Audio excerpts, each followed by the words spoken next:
there, wig lover. This is Heather from CysterWigs.com, and today I'm bringing you a two-part review of the Brittaney wig by Envy in the color chocolate caramel in this video, and in the second video it's going to be the color frosted. I'm going to use this video to talk just about Brittaney and how she looks and how she feels and all that other stuff to give you my genuine assessment of it. And then the second part of this video, I'm going to discuss the curl patterns and compare and contrast the curl patterns between this wig, the Brittaney by Envy, the Celebrity wig by Raquel Welch, and the Heidi wig by Jon Renau, because I don't have a Julianne on hand. But just, they have the same curl pattern, so it's going to make a very good fill-in for that. I love this wig. I love it. I love this. Like, look how cute this is. It's killing me. I have not actually styled this. I have not done anything to it. The only thing I've done to it is I changed the part because it had a zigzag part. I hate zigzag parts, so I just made it more of a straight part, though it's not a perfect pristine part by any stretch of the imagination, because I wanted to keep the curls as intact as possible so you could see what they look like right out of the box. I think that this one has just a beautiful, glamorous curl to it. Like, especially on this side, look at that. That's so old Hollywood, you know? I think that the curl pattern on this one is just beautiful. And it's completely different, as I will show you in the second part of this video. It is completely different from either the one that Jon Renau uses or the one that Raquel Welch uses for the wigs of this similar type. All three of them have a slightly different curl, and that's because this kind of loose textured curl is really hard to achieve in a wig. In fact, one of the head designers from Jon Renau, when she was talking to me when Julianne first came out, told me that it took about 10 years to perfect that particular wave technique, which probably explains why nobody else has it. But these are very close approximations, and I think that by and large, they achieve different effects that are all very subtly beautiful, very glamorous, and between the three different brands, you're going to find one that suits you perfectly. I think this is just a beautiful addition to the Envy line.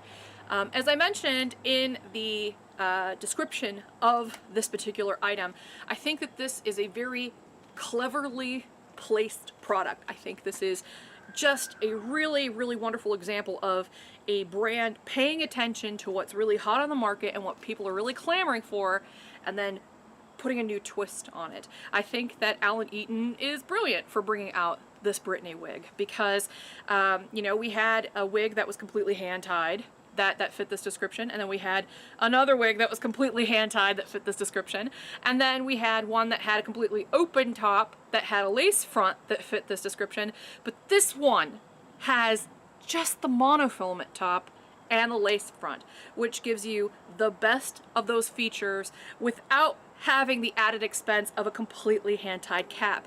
In addition, this cap stretches really well, so it's super comfortable on, which is pretty awesome. Death clap. So, you know, I think that that's really cool. So I'm gonna go ahead and turn around and show you what Brittaney looks like. Now, mind you, I have not combed this wig. I have not styled this wig. This is Brittaney in the raw.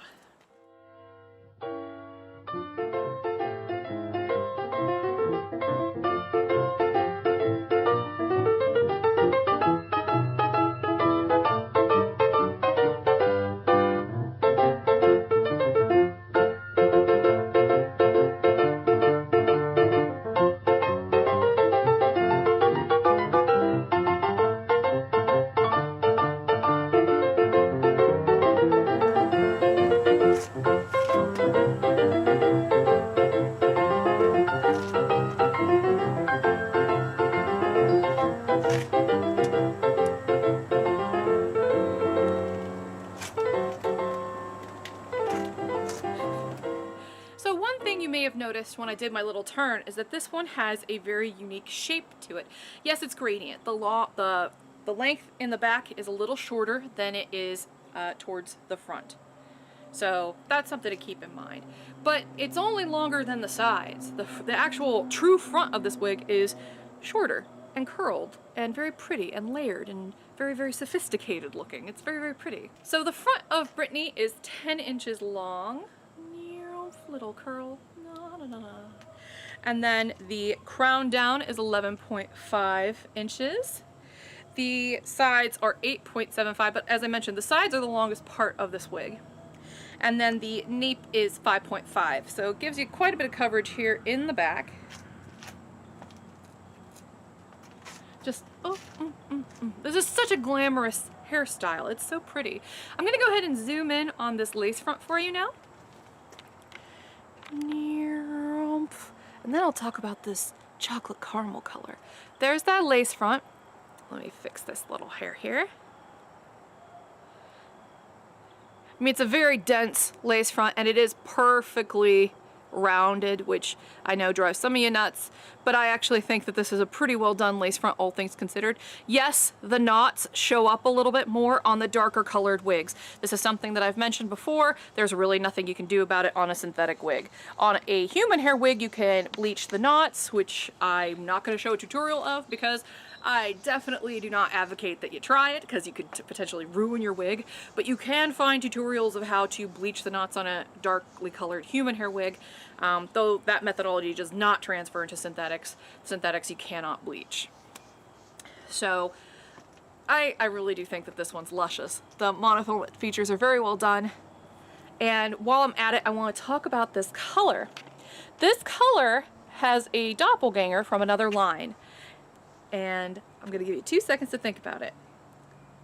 Okay, the doppelganger for this chocolate caramel color is actually the sepia color from Revlon. So if you like the sepia color, then you're really going to love this chocolate caramel. Likewise, if you like this color, you'll really like the sepia from Revlon. So there you go.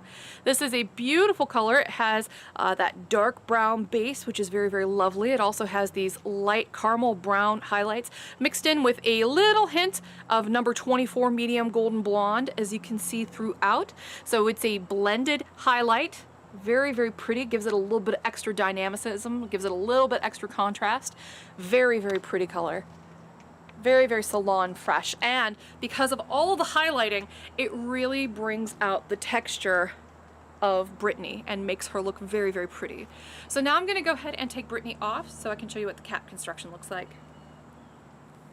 Now I am sewing this one, so I am not going to brush out the curls, but it does give you a pretty good indication of what this one will look like brushed out because of all these very soft waves. I mean, they're going to maintain their shape even if you comb or don't brush her. Just comb her with your fingers or with a wide tooth comb, and don't do it frequently. Just do it every once in a while to kind of keep those curls in line.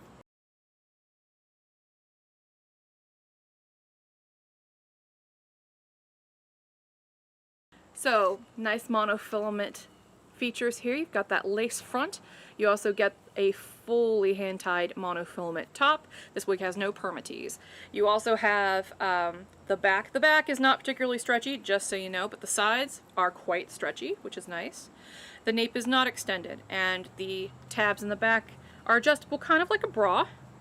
The ear tabs themselves are covered in lace, so they are closed.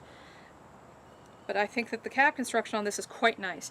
Now, keep in mind that the lace features on here are not double monofilament, so they're going to be a little bit on the scratchy side. But as long as you wear a wig cap, you should be a-okay. Look at how pretty that is.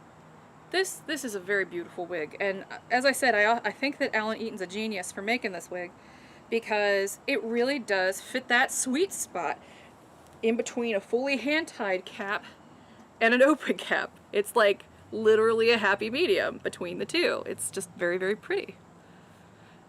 And gives you the kind of cap features that we've been waiting for in a wig of this style, which is very, very fresh and very trendy and very, very, very much in demand right now.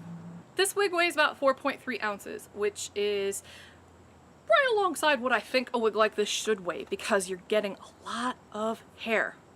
A lot of hair. I mean, it's all curled, and that kind of keeps it from getting too crazy looking. It also keeps the volume to a manageable amount. This kind of wavy texture that is also in the other two wigs that I mentioned, especially in the Jon Renau ones, it helps kind of keep that body from going crazy sauce. Sometimes curly wigs can be like poof, they can just have a lot of curls and look kind of like the Oprah 2 wig by Vivica Fox and just be like poof, like hair all over the place. But the great thing is about these kind of curl patterns is they're a little bit more demure, they're a little slicker, a little sleeker, and so because of that they give you enough body, but they don't ever get crazy or hard to manage. It's just a very nice texture, especially if you don't fuss with it too much, like I mentioned earlier. That's really key to keeping these in good shape. So this has been the Brittaney wig by Envy, which is a gorgeous, gorgeous wig with a monofilament top and a lace front by Envy in the color Chocolate Caramel. So this has been Heather from CysterWigs.com wearing a cardigan on a 90-degree day to keep the mosquitoes at bay. And I'm doing it for you, man. So I'm sorry, like the heat is making me delirious, so I'm sorry if I'm being really goofy. So until next time, check out my web store if you get a free moment. It's just www.cysterwigs.com, CysterWigs. And until next time, have a great night. Bye-bye. Don't forget to check out the part 2 video.